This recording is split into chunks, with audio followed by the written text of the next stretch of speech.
الحمد لله نحمده ونستعينه ونستغفره ونؤمن به ونتوكل عليه ونعوذ بالله من شرور أنفسنا ومن سيئات أعمالنا من يهده الله فلا مضل له ومن يضلله فلا هادي له وأشهد أن لا إله إلا الله وحده لا شريك له وأشهد أن محمدا عبده ورسوله أما بعد فقد قال الله تعالى في القرآن المجيد والفرقان الحميد يوم لا ينفع مال ولا بنون إلا من أتى الله بقلب سليم وقال النبي صلى الله عليه وسلم ألا إن في الجسد مضغة إذا صلحت صلح الجسد كله وإذا فسدت فسد الجسد كله ألا وهي القلب أو كما قال النبي صلى الله عليه وسلم سبحانك لا علم لنا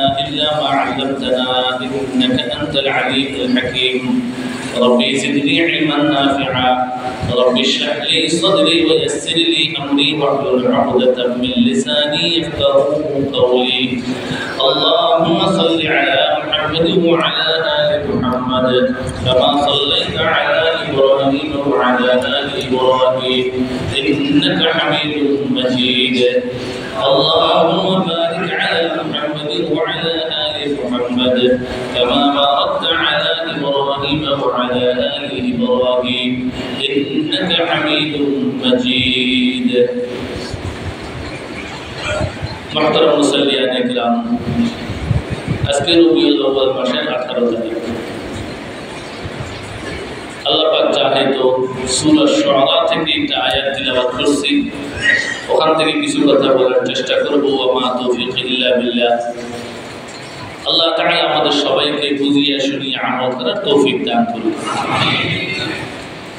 আল্লাহ পাক রব্বুল ইজ্জত বলেন ইয়াউমা লা ইয়ানফাউ মালুন ওয়ালা বানুন স্মরণ করো সেদিনের কথা যেই দিন মাল এবং সন্তান কোনো কাজে আসবে না মানুষের জন্য মুসিবতের দিক থেকে তিনটা দিন খুব কঠিন দিন মুসিবতের দিক থেকে তিনটা দিন খুব কঠিন দিন এর মধ্যে একটা হইল মানুষ যখন দুনিয়াতে জন্ম হয় আর নম্বর 2 হইল মানুষ যখন দুনিয়া থেকে চলে যায় মৃত্যুবরণ করে নম্বর 3 হইল মানুষ যেই দিন আল্লাহর দরবারে দাঁড়াবে কবর থেকে উঠিয়া এই 3 দিন বড় মুসিবতের দিন এখানে হযরতে ঈসা আলাইহিস সালাতু ওয়াস সালাম আল্লাহর কাছে দোয়া করতে কি বলেছেন ইয়াউমা উলিদতু ওয়া ইয়াউমা আমুতু ওয়া ইয়াউমা উবআসু হাইয়া ইয়াউমা উলিদতু যেই দিন আমি ভূমিষ্ঠ হয়েছি ওয়া ইয়াউমা আমুতু যেই দিন আমি মারা যাব ওয়া ইয়াউমা উবআসু হাইয়া যেই দিন আল্লাহর দরবারে আবার জীবিত হয়ে দাঁড়াবো আর ঈসা ইসলামের তিনটা দিনের কথা বলেছেন মানুষ যখন দুনিয়াতে আসে তো দুনিয়ায় আসার সাথে সাথে শয়তান তাকে স্পর্শ করে এবং সে তাকে কষ্ট দেয় যতক্ষণ পর্যন্ত তার ডাইন বাম কানে আযান ও ইকামত দেওয়া না হয় ততক্ষণ পর্যন্ত শয়তান তাকে কষ্ট দিতেই থাকে এ কারণে বলা হয় যে দুনিয়াতে আসার সাথে সাথে যত দ্রুত সম্ভব আযান দিয়ে দেন যত দ্রুত সম্ভব কানে ইকামত দিয়ে দেন আযান ও ইকামত দেওয়াটা কোন ইমাম এবং কোন মুয়াজ্জিনের উপরে নির্ভর না করা যে ইমাম সাহেব আসে আযান দিব মুয়াজ্জিন সাহেব আসে আযান দিব তা আপনি মুসলমান হয়ে একটা আযানও শিখেন না এখনো বিয়ে করেছেন ছেলে দুনিয়ায় আনার মতো যোগ্যতা আপনার হয়ে গিয়েছে আযান দেওয়ার যোগ্যতা হয়নি ইকামত এখনো শিখেন না তো আযান ইকামত নিজে দিয়ে দেন নিজের ছেলের কানে দিয়ে দেন দেরি করবেন না যতক্ষণ দেরি করবেন ততক্ষণ শয়তান ওই ছেলেকে আপনার সন্তানকে কষ্ট দিচ্ছে এরপর সাহাবায়ে কেরাম যেটা করতেন সেটা হইল যে রাসূলুল্লাহ সাল্লাল্লাহু আলাইহি ওয়াসাল্লামের দরবারে সন্তানকে কোলে করে নিয়ে আসতেন দুনিয়ার কোনো খাদ্য খাওয়ানোর আগে আযান দিয়ে দিতেন বাচ্চাটা কোলে করে দ্রুত বেগে রাসূলের দরবারে নিয়ে আসতেন এখনো তাকে দুধ পান করানো হয় নাই মায়ের মুখ থেকে এখনো তাকে কোনো প্রকারের পানীয় পান করানো হয় নাই এর আগে রাসূলের দরবারে নিয়ে আসতেন সাহাবায়ে কেরাম তো রাসূলুল্লাহ সাল্লাল্লাহু আলাইহি ওয়াসাল্লাম বরকতের দোয়া করতেন মুখের মধ্যে খেজুর নিয়ে এটাকে চাবাইতেন চাবানোর পরে তার উপরে তালুতে নরম খেজুরটা লাগাইয়া দিতেন, যতক্ষণ এটা লাগানো থাকতো নরম খেজুর ততক্ষণ সে মিষ্টি চুষতে থাকতো। এটাকে আরবিতে বলা হয় তাহনিক করা, তাহনিক। সাহাবায়ে কেরাম তাহনিক করাইতেন। তো এটা তো আর সম্ভব না, হাসপাতালে হয়েছে, ঘরে হয়েছে, তো দ্রুত বেগে আজান দিয়ে দেন। এরপরে যদি কোনো বুজুর্গের উপর আপনার ভরসা হয়, তাকে বলেন যে হুজুর আমার বৎসর জন্য একটা তাহনিক করে দেন। সুন্নাত সাহাবায়ে কেরাম তাহনিক করাইতেন। ইমাম সাহেবের কাছে নিয়ে আসলেন, মুয়াজ্জিনের কাছে নিয়ে আসলেন, অথবা কোনো বুজুর্গ যাকে আপনি খুব ভক্তি শ্রদ্ধা করেন তার কাছে নিয়ে আসলেন, খরমা খাজুর চাবাইয়া সামান্য পরিমাণ নরম করে তালুতে লাগাইয়া দেবে। এরকম সাহাবায়ে কেরাম বলতেন যে আমার বাচ্চার পেটের মধ্যে সর্বপ্রথম খাদ্য যেটা গিয়েছে সেটা হলো রাসূলের লালা, রাসূলের মুখের থুতু মুবারক সর্বপ্রথম খাদ্য। এটা তাহনিক করতেন। তো বলতেছিলাম কথা, এটা 3 দিবস বেশি কঠিন। এর মধ্যে একটা হলো এটা জন্মের সময়, এর আরেকটা হলো মওতের সময়। যখন মানুষ মারা যায় তখন শয়তান খুব বেশি চেষ্টা করে তাকে পথভ্রষ্ট করার জন্য। মানুষ যখন মারা যায় তখন তার পিপাসা লাগে, তো শয়তান সুমিষ্টি ঠান্ডা মজাদার এক পানি তার সামনে ধরে। আমি তো দেখতেছি না, কিন্তু মৃত্যু পথ যাচ্ছে ব্যক্তি দেখতেছে যে তার সামনে মিষ্টি ঠান্ডা সুপেয় পানি ধরা হয়েছে। তো জিজ্ঞেস করে এটা খাবে, তার তো বুক ফাটা তৃষ্ণা। তখন সে ওটা পানি পান করতে চায়, তখন সে বলবে, শয়তান বলবে, এই পানি তোমাকে তোমার বাবা দেবে না, এটা তোমার মা দেবে না, এটা তোমার কেউ দেবে না, এটা আমি তোমাকে দিচ্ছি, আমাকে খোদা বলো, বলো আমি আল্লাহ। যদি আমাকে আল্লাহ বলো তাইলে আমি তোমাকে পানি দেব। তার তো তখন অসুস্থতার কারণ পুষ্টি নাই, তার এটাই দরকার পানিটা। সে মনে করতেছে পানি পান করলে আমি সুস্থ হয়ে যাব। তাকে পানি দিছে, আজরাইল তার জানটা নিয়ে চলে গিয়েছে। তার সর্বশেষ কথা কি হইল? শয়তান আমার খোদা, ঈমান তার চলে গিয়েছে। শয়তান সর্বশেষের চেষ্টা করে তাকে বেঈমান বানাইয়া দিতে, সর্বশেষ চেষ্টা করে তাকে বেঈমান বানাইয়া দিতে। এই কারণে মানুষ যখন মারা যাওয়ার অবস্থা হয় তখন কি করব? এক, তার কানের পাশে বসে বসে সূরা ইয়াসিন তিলাওয়াত করব।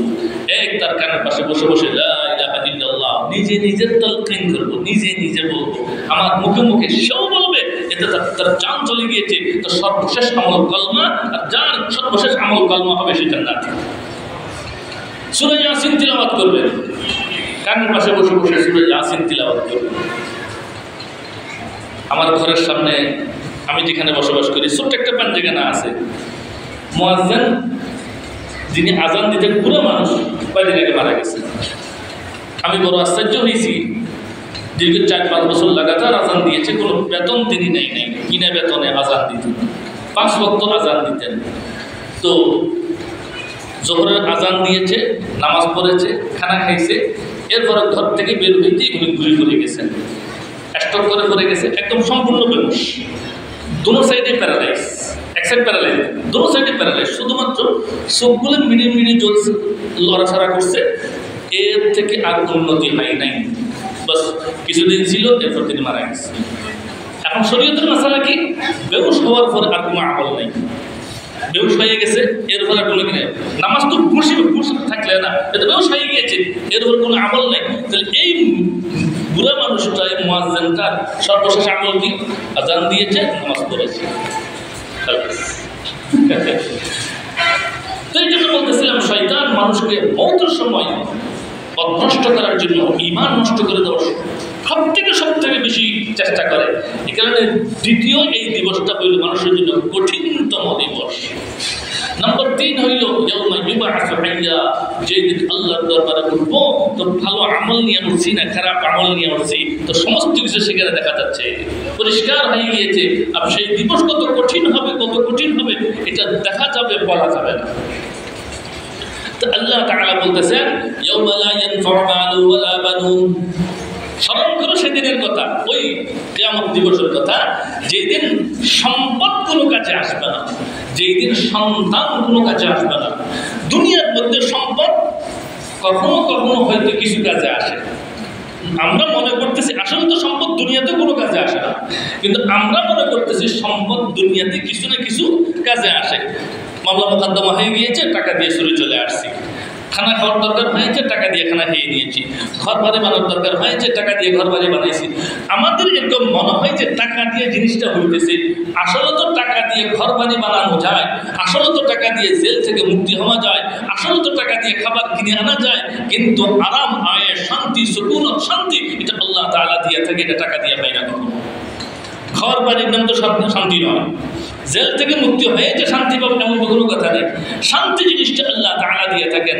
তো আমাদের দুনিয়ার এই জগতে কিছু কিছু জিনিস তো মনে হয় যে টাকা দিয়া হয়। বলেন তো, চোখের জুতি নষ্ট হয়ে গেলে টাকা দিয়ে চোখের জুতি আনা যায় না, চশমা কিনা যায়। টাকা দিয়ে চশমা কিনা যায়, টাকা দিয়ে চোখের জুতি কিনা যায় না। টাকা দিয়ে আরাম আয়েশের জন্য এয়ার কন্ডিশন লাগানো যায়, টাকা দিয়ে আরাম আয়েশ কিনা যায় না। টাকা দিয়ে মৌতের সময় আপনি আইসিইউতে ঢুকতে পারবেন, কিন্তু টাকা দিয়ে আজরাইলকে ঠেকানো যাবে। দেখেন আল্লাহ বলতেছেন, ইয়াউমা লা ইয়ানফাউ মালুন ওয়ালা বানুন, স্মরণ করো সেদিনের কথা যেই দিন কোনো টাকায় কাজে আসবে না। আর দুনিয়াতে কিছু কিছু জায়গায় হয়তো টাকা কাজে আসতেছে মনে হচ্ছে, বাস্তবে সেখানেও কোনো টাকা কাজে আসে না। ওয়ালা বানুন, সন্তান কিয়ামতের মাঠে কোনো কাজে আসবে না। দুনিয়াতে আমাদের সন্তান সন্ততি হয়েছে। এখানে একটা কথা তাফসীরে কুরতুবীওয়ালা লিখছেন, বাস মনে রাখবেন, আমাদের যে সন্তান সন্ততি হয় কেমন হয়?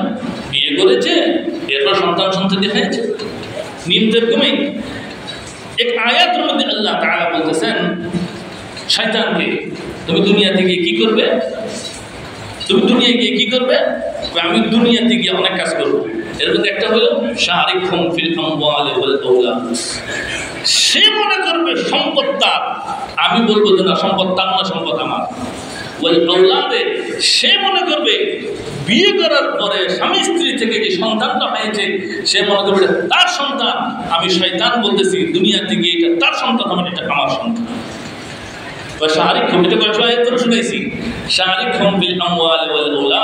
সন্তান আমার নয়, সন্তান শয়তানের। এটা কেমন হলো কথা? বিয়ে আমি করেছি, স্বামী স্ত্রীর সাথে থাকছে আমি, সন্তান তার হবে কেন? সন্তান তার হবে কেন? সন্তান তো আমারই হওয়ার কথা। তো মুফাসসিরিন ইকরাম লিখতেছে, জি, প্রত্যেক কাজের সুন্নত তরিকা আছে, বিয়ে করার সুন্নত তরিকা আছে, স্বামী তার স্ত্রীর কাছে তার নিজের শারীরিক প্রয়োজন পূরণ করার সুন্নত তরিকা আছে। সেখানে একটা দোয়া আছে, আল্লাহুম্মা জান্নিবনি ওয়া জান্নিবি শাইতানা মিম্মা রাযাকতানা, একটা দোয়া আছে। কোনো ব্যক্তি যদি দোয়া করিয়া টয়লেটে ঢুকে, শয়তান তাকে টয়লেটে কুমন্ত্রণা দিতে পারে না। কোনো ব্যক্তি যদি স্বামী তার স্ত্রীর কাছে দোয়া করিয়া যায়, শয়তান সেখানে অংশগ্রহণ করতে পারে না। যদি কোনো ব্যক্তি স্বামী তার স্ত্রীর কাছে গেছে অথচ দোয়া করে নাই, তো তখন আমি শয়তান তার কাজের মধ্যে অংশগ্রহণ করি, বীর্য তার জায়গায় আমারটা ঢেলে দিই। কথা বোঝার জন্য আমি কথা পরিষ্কার করে বলে ফেলেছি, তাহলে একটু হাইড করার দরকার ছিল। কিতাব বলে একটু লিখেছেন, এই দিবসটা অনেক কঠিন দিবস। সন্তান আমার না শয়তান, দোয়া করছি কি করি। এখানে জিন্দেগিকে সুন্নত মোতাবেক চালাবেন। যাক মাসালা, ওই দিবস স্মরণ করেন যে দিবসের মাল কখনো কাজে আসবে না, সন্তান ও কোনো কাজে আসবে না। আমরা দুনিয়াতে বিয়ে করেছি, সন্তান হয়েছে কেন? আরে জোয়ানকালে টাকা কামাইছি, পুরো হইলে তো ছেলে মেয়েরা আমাকে গোসল করাই দিব, টাকা কামাই আমার খাওয়াবে, ওষুধপত্র করবে। তো দুনিয়ায় সন্তান আমার কোনো না কোনো কাজে আসবে বলে আমি মনে করি, কিন্তু কিয়ামতের মাঠে يوم يفر المرء من أخيه وأمه وأبيه وصاحبته وبنيه, আছে তো কোরআন শরীফে। কিয়ামতের মাঠে কেউ কারো কোনো কাজে আসবে না। মা তার বাবাকে দেখলে পালাবে, ছেলে তার বাবাকে দেখলে পালাবে, স্বামী তার স্ত্রীকে দেখলে পালাবে, সন্তান তার বাবাকে দেখলে পালাবে, বাবা তার সন্তানকে দেখলে পালাবে। যেন আমার থেকে এক ঝর্ণা পরিমাণ থেকে কোনো কিছু দিতে না হয়। কিন্তু সন্তানও কিয়ামতের মাঠে কোনো কাজে আসবে না। কি কাজে আসবে কিয়ামতের মাঠে? কি কাজে আসবে? ইল্লা মান আতাল্লাহু বিকলবিন সালিম, যে এই কলম এটাকে নিয়ে আমার দরবারে হাজির হবে, কলম যদি পরিষ্কার হয়, এটা আমি আল্লাহর দরবারে কাছে আসবে, এটাই কাজে আসবে। হাদিসের মধ্যে আছে রাসূলুল্লাহ সাল্লাল্লাহু আলাইহি ওয়াসাল্লাম বলেন, আলা ইন্না ফিল জাসাদি মুযগাতান, হুশিয়ার মানুষের অন্তরের মধ্যে একটা গোষ্ঠের টুকরা আছে, ইজা ফাসাদাত ইজা সালাহাত সালাহাল জাসাদু কুল্লুহু, যদি এটা ঠিক থাকে তো পুরো শরীর ঠিক, ইজা ফাসাদাত ফাসাদাল জাসাদু কুল্লুহু, এটা যদি বেঠিক হয় তো পুরো শরীর বেঠিক হয়ে গেছে। আল্লামা তৌফিক উসমানী সাহেব দামাত বরকাতুহ লিখতেছে, মাথা থেকে পা পর্যন্ত মানুষের শরীরের যত অঙ্গ প্রত্যঙ্গ আছে সমস্ত কিছু এই কলবে নিয়ন্ত্রণ করে। মন, বাংলাতে আমরা মন বলি, আরবিতে কলব বলে, অন্তর, এটা নিয়ন্ত্রণ করে। আপনার চোখ আছে, আপনার মুখ আছে, আপনার পা আছে, হাঁটতে পারবেন। তাই বললাম চলেন চিটাং শহরে চলেন, কোনা যাবো না কেন ভাই, পা তো ঠিক আছে, পা ভেঙে গেছে, কোনা পা ভাঙে নাই তো যাবে না কেন, মন চাইতেছে না। বুঝে গেল আমার পাটা মনে ধরে নিচ্ছি, অন্তরে ধরে রাখছে। আরে তোমার খিদে লাগছে, খিদে লেগেছে, চলো তোমাকে বিরিয়ানি খাওয়াই। জি না হুজুর, খিদেও লাগছে, একটা জায়গাও আছে, তারপরে বিরিয়ানি খাবো না কেন, খাবে না, মন চাইতেছে না। আরে তোমরা দুই বন্ধু কথা বলো না কেন, তোমাদের মুখ ঠিক আছে, কেন ঠিক আছে, চাইলে কথা বলতে পারো, কথা বলবে না কেন, তো মন চাচ্ছে না। বুঝে গেল আমার খাওয়া দাওয়া, আমার কথা বলা, আমার চলাফেরা সমস্ত কিছু কে কন্ট্রোল করে, মন। মন হাদিসে বলতেছে আলা ফিল জাসাদি মুসলাতুন, শরীরে একটা টুকরা আছে যার নাম কলব, এটা ঠিক থাকলে আমার পুরো শরীর ঠিক, এটা বেঠিক হইলে আমার পুরো শরীর বেঠিক। আল্লাহ বলে জান্নাতে কে যাবে, যে তার পরিষ্কার অন্তরে নিয়ে আসছে। এই অন্তরটাকে পরিষ্কার করতে বলা হচ্ছে। কেন অন্তর কেন পরিষ্কার করবো? আমি শরীরের অন্য জায়গাটা পরিষ্কার করি না, অন্য জায়গা না, অন্তর পরিষ্কার করে, অন্তর। সুফি ইকরাম হাদিস বয়ান করেন, এটা হাদিসের কিতাবে না, সুফি ইকরাম যখন বয়ান করতেন তখন ওনারা ইমাম গাজালি সাহেব মাজালিসুল আবরার কিতাবের মধ্যে হাদিস এটা আনছেন। হাদিস বয়ান করেন, আল্লাহ তাআলা বলতেছেন ইন্নী লা ইয়াসআউ ফি আরদি ওয়ালা সামাই, আমি আল্লাহ আসমানেও আটি না, আমি আল্লাহ জমিনেও সংকুলন হই না। আমি আল্লাহ থাকার জন্য এর থেকে বড় জায়গা দরকার। আসমান যত বড় তত বড় জায়গায় আমি আল্লাহ পাই না, জমিন যত বড় তত বড় জায়গায় আমি আল্লাহ পাই না। আমি আল্লাহ থাকার জন্য এর থেকে বড় জায়গা দরকার। তো সেটা কি?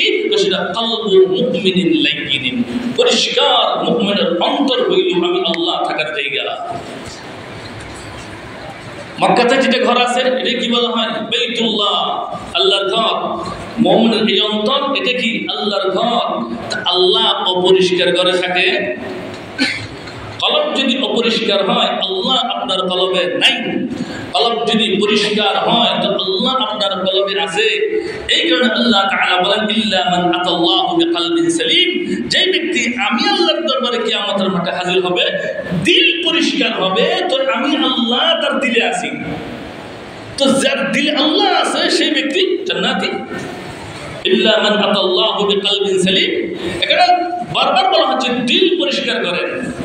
সাহাবা ইকরাম পরিষ্কার দিলওয়ালা ছিলেন। তিরমিজি শরীফের মধ্যে হাদিস আছে, সাহাবা ইকরাম সম্পর্কে বলেন আবাররুহুম তাকাল্লুফান আকাল্লুহুম তাকাল্লুফান আ'মাকুহুম ইলমা। সাহাবা ইকরাম কিরকম ছিলেন? তো দিল পরিষ্কার ছিল, দিল পরিষ্কার ছিল। সাহাবা ইকরাম কিরকম ছিলেন? বানাওয়াটি কোনো কিছু ছিল না। ইলম কিরকম ছিল? সাহাবাদের গভীর থেকে গভীর ইলমের অধিকারী ছিলেন সাহাবা ইকরাম।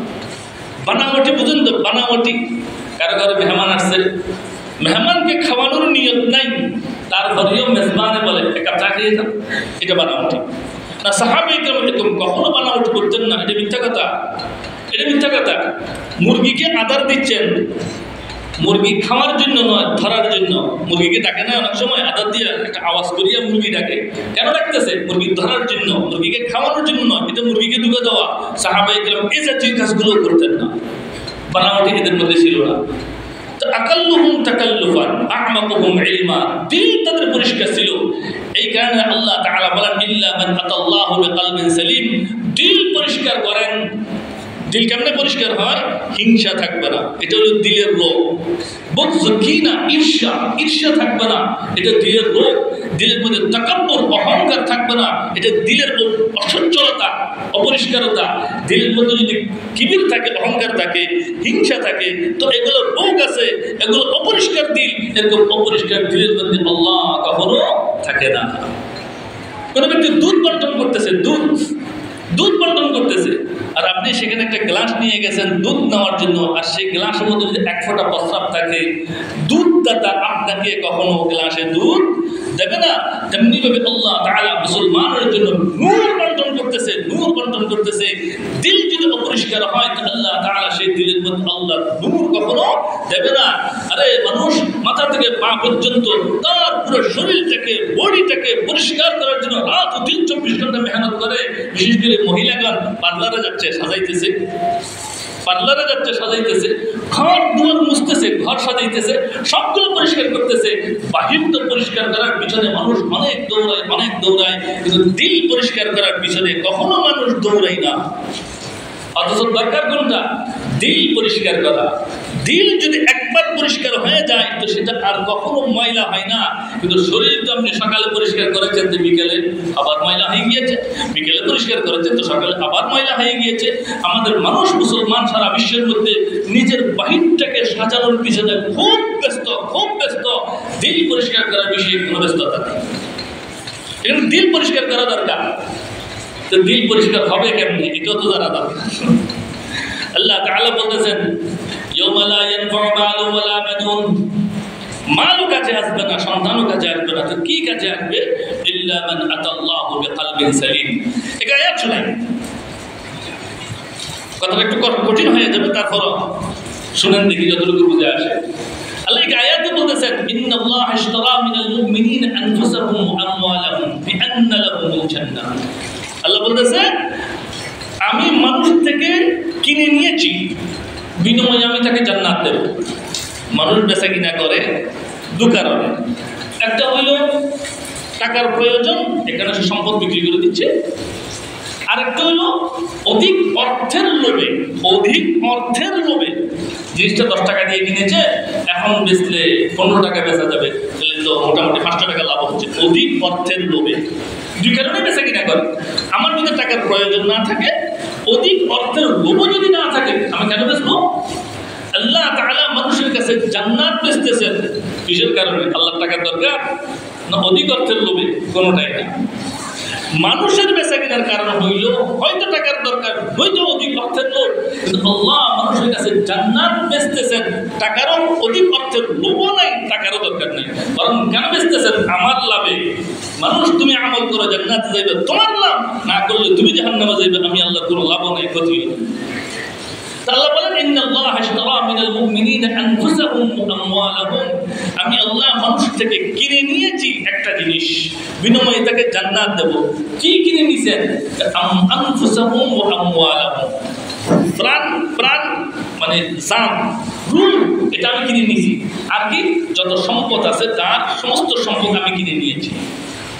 আচ্ছা, আল্লাহ তাআলা মানুষের প্রাণ কিনে নিয়েছেন, আল্লাহ মানুষের সম্পদগুলো কিনে নিয়েছেন, বিআন্না লাহুমুল জান্নাহ, বিনিময়ে জান্নাত দান করবেন। কিন্তু কলব কিনে নেই নাই, বলা না যাবে তার কলব কিনে নিয়েছি। কলব কিনে নিয়েছি এটা বলে নাই, বরং বলছে প্রাণ কিনে নিয়েছি, আমি তার সম্পদ কিনে নিয়েছি, বিনিময়ে জান্নাত দেব। কিন্তু আল্লাহ কলব মানুষের কিনে নেই নাই। এই প্রশ্ন যখন উত্থাপন করা হয়েছে তো মুফাসসিরিন একরাম উত্তর দিচ্ছে আল্লাহ কলব কিনবেন কেন? কলব তো আল্লাহরই ঘর, আল্লাহর ঘর আল্লাহ কিনতে যাবে কেন? আল্লাহ তো আমারটা না কিনবো, আল্লাহ আমার সম্পদ আল্লাহ কিনে নিয়েছেন, আল্লাহ আমার জান আল্লাহ কিনে নিয়েছেন, আর কলব আগে থেকে আল্লাহর জন্য ওয়াকফ হয়ে আছে। কিন্তু এটা ঘরেই হইল আল্লাহ, কলবটা হইলই আল্লাহ। কিন্তু এই কলবের ভিতরে যদি আপনি দুনিয়া ঢুকান তো কখনো সেখানে আল্লাহ ঢুকবে না। আপনি জুলুম করেছেন, আল্লাহর ঘরের মধ্যে অন্য জিনিসকে থাকতে দিয়েছেন। প্রশ্ন করতে পারেন তো আল্লাহর ঘর আল্লাহ পরিষ্কার করুন, আমি পরিষ্কার করবো কেন? ঘর যেহেতু আল্লাহ, পরিষ্কার আল্লাহ করবে, আমি করবো কেন? এটার উদাহরণ হইল আপনি একটা 10 তলা বিল্ডিং করেছেন, এরপর প্রতি ফ্ল্যাটে ফ্ল্যাটে ভাড়া দিয়ে দিয়েছেন। বলেন আপনি পরিষ্কার করবেন না প্রতি মাসে মাসে ভাড়া দিয়ে পরিষ্কার করবেন? বুঝাইতে পারি না এই কথা। বিল্ডিং তো আপনার, কিন্তু পরিষ্কার করবে ভাড়া দিয়ে, যেহেতু তাকে ভাড়া দিয়েছেন। কলব হইল আল্লাহ, যেহেতু আল্লাহ আমাকে দিয়ে দিয়েছে এখানে পরিষ্কার আমাকেই করতে হবে। কলব আমি পরিষ্কার করব, আল্লাহর ঘরে অন্য কাউকে থাকতে দেওয়া হবে না। কলবের মধ্যে একমাত্র আল্লাহ থাকবে, একমাত্র আল্লাহ থাকবে, আর কেউ থাকার নাই। হযরত মাওলানা আশরাফ আলী থানভী সাহেব রাহমাতুল্লাহি আলাইহি এক মুরিদ ছিলেন, মুরিদের নাম খাজা আজিজুল হাসান মজজুব রাহমাতুল্লাহি আলাইহি। খাজা বড় আশিক ছিলেন, থানবীর দরবার ছাড়িয়ে কোনোদিকে যাইতেন না, ইংরেজি শিক্ষিত ছিল, আলেম ছিলেন না, ইংরেজি শিক্ষিত ছিল। থানবী সাহেব রহমতুল্লাহ আলাইহি কোনো আলেম ছাড়া কাউকে কখনো খেলাফত দেয়নি, কিন্তু খাজা আজিজুল হাসান ওনাকে খেলাফত দিয়েছেন, ইংরেজি শিক্ষিত ছিল অথচ ওনাকে খেলাফত দিয়েছেন। এত আশিক ছিলেন, হুজুরের দরবার সর্বসময় করে থাকতেন। তিনি একটা কবিতা বলেছেন, কবিতা বলতেছে খাজা আজিজুল হাসান ইংরেজি শিক্ষিত, উর্দুতে ভালো কবিতা বলতে জানতেন।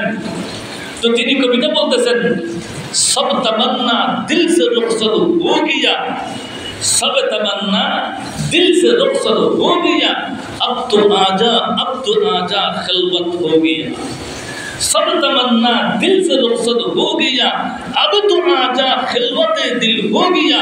আয় আল্লাহ, দিলের যত আরজু ছিল, সমস্ত আশা আকাঙ্ক্ষা দিল থেকে বের করে দিল খালি করে দিয়েছি। আল্লাহ তুমি এবার এসে যাও, তুমি এবার এসে যাও আমার এই খালি দিলের মধ্যে। থানবী সাহেব রহমতুল্লাহ আলাইহি বলতেছে, এই শেয়ার শুনিয়া, আরে খাজা আজিজুল হাসান যে কবিতা বলছে, এই কবিতা আমার যদি সামর্থ্য থাকতো আমি তাকে এই কবিতার জন্য 1 লক্ষ টাকা পুরস্কার দিতাম। সেই সময় মাসে বেতন ছিল 2 টাকা, সেই সময় একজন শিক্ষকের মাসিক বেতন 2 টাকা 3 টাকা এরকম 2-3 রুপিয়া উর্দুতে লিখছে আর কি, 2-3 টাকা বেতন হইতো। সেই সময় তিনি বলতেছিলেন এই কবিতাটা এত দামি, এত দামি, আমি তাকে সামর্থ্য থাকলে 1 লক্ষ টাকা কি দিতাম, পুরস্কার দিতাম। তো দিল পরিষ্কার করা দরকার। দিল পরিষ্কার কেমন হয়? 2 সুরতে দিল পরিষ্কার হয়। কথা লম্বা হয়ে গেছে। 2 সুরতে দিল পরিষ্কার হয়। এক, বাসুহবতে আউলিয়া, ওলিদের সোহবতে থাকতে হবে, যাদের দিল পরিষ্কার, এদের সোহবতে কিছু সময় কাটাইলে দিল পরিষ্কার হয়। এটা কখনো বুঝে আসবে না এই মসজিদে বসে থাকলে। দিল পরিষ্কার ওয়ালা কোনো মানুষ যদি পাইয়া যান, আর ওনার সোহবতে 5-10 মিনিট যখন বসবেন, বসিয়েই মনে হবে এখন নিজেকে আখিরাতমুখী মনে হইতেছে, নিজেই বলবেন জি আমার এখন আখিরাতমুখী মনে হয়। তো দিল পরিষ্কার হয়। 1 নম্বর সূরত হলো সোহবতে আউলিয়া, আউলিয়াদের সোহবতে। আগামী জুমাতে যদি সম্ভব হয় সোহবতে আউলিয়ার উপরে কিছু ওয়াকিআত আপনাদেরকে শোনানোর নিয়ত করেছে, ধারাবাহিকভাবে ঘটনা ওভাবে যাবে। আকাবেরদের ওয়াকিআত বা ঘটনা বা বুজুর্গদের কিছু কাহিনী শোনাবো ইনশাআল্লাহ তাআলা, যদি আল্লাহ তাআলা হায়াত রাখে আপনারা যদি উপস্থিত হন। তো বলতেছিলাম দিল পরিষ্কার করার 1 নম্বর সূরত হলো সোহবতে আউলিয়া, ওলিদের সোহবতে থাকা। আচ্ছা বলেন সেই সাহাবায়ে কেরাম সমস্ত বুজুর্গকে যদি এক পাল্লায় রাখে, সমস্ত গৌস কুতুব আবদালকে যদি এক পাল্লায় রাখা হয়, আর আদনা থেকে আদনা, ছোট থেকে ছোট কোন সাহাবার 1 পায়ের আঙ্গুলের নিচের ধুলাকে যদি এক পাল্লায় রাখা হয়, সারা বিশ্বের বুজুর্গের তুলনায় সাহাবাদের পায়ের তলের ধুলার করার পাল্লা ভারী হবে। বুঝতে পারি না এই কথা? সাহাবাদের পায়ের তলের ধুলা সমস্ত গোস কুতুব আবদাল থেকে বেশি ভারী হবে। কিসের কারণে? নবীর 1 সোহবতের কারণে। নাকি সাহাবায়ে কেরাম আমার আপনার মতো ইলম অর্জনের মাদ্রাসায় ভর্তি হয়েছি, বুখারী, মুসলিম, তিরমিজি, আবু দাউদ, নাসাঈ, ইবনে মাজাহ, মুওয়াত্তা মালিক, হাজার হাদিস মুখস্থ করিয়া আছেন, ইবাদতের মধ্যে রাত দিন 24 ঘন্টা ইবাদত করেছেন, কোনটাই না। নবীর 1 সোহবতের কারণে এদের দাম আল্লাহ তাআলা এত বেশি বাড়াইয়া দিয়েছে, দুনিয়ার সমস্ত বুজুর্গ যদি এক পাল্লায় রাখেন, এরপরে 1 সাহাবার পায়ের ধুলা কমানো সমান হবে। আব্দুল্লাহ ইবনে মুবারক রাহিমাহুল্লাহ তাআলাকে একজন জিজ্ঞেস করেছিল, ওমর ইবনে আব্দুল আজিজ সাহাবা নয়, তাবেঈ। ওমর ইবনে আব্দুল আজিজ রাহিমাহুল্লাহ তাআলা দেশ পরিচালনা করেছেন বড় সুন্দর করিয়া, আর আমির মুআবিয়া রাদিয়াল্লাহু তাআলা আনহু দেশ পরিচালনা সুন্দর ছিল না, মারামারি কাটাকাটি চলছে সব ঠিক, অথচ তিনি সাহাবা ছিলেন। আমির মুআবিয়ার দেশ পরিচালনা সুন্দর ছিল না, সাহাবা ছিলেন। আর ওমর ইবনে আব্দুল আজিজ তাবেঈ ছিলেন, সাহাবা ছিল না, দেশ পরিচালনা সুন্দর ছিল। তো আব্দুল্লাহ মুবারক রাহিমাহুল্লাহ তাআলাকে জিজ্ঞেস করলেন, এই 2 ব্যক্তির মধ্যে কার মর্তবা আল্লাহর দরবারে?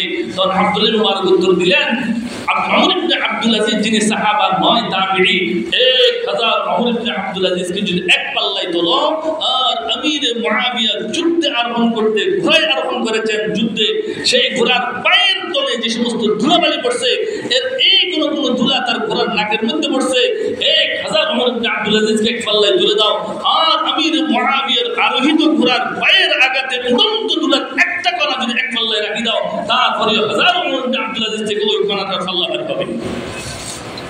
কিসের কারণে? সোহবতের কারণে। নম্বর 2 হইল দিল পরিষ্কার করার। নম্বর 2 হইল জিকরুল্লাহ, আল্লাহর জিকির করা।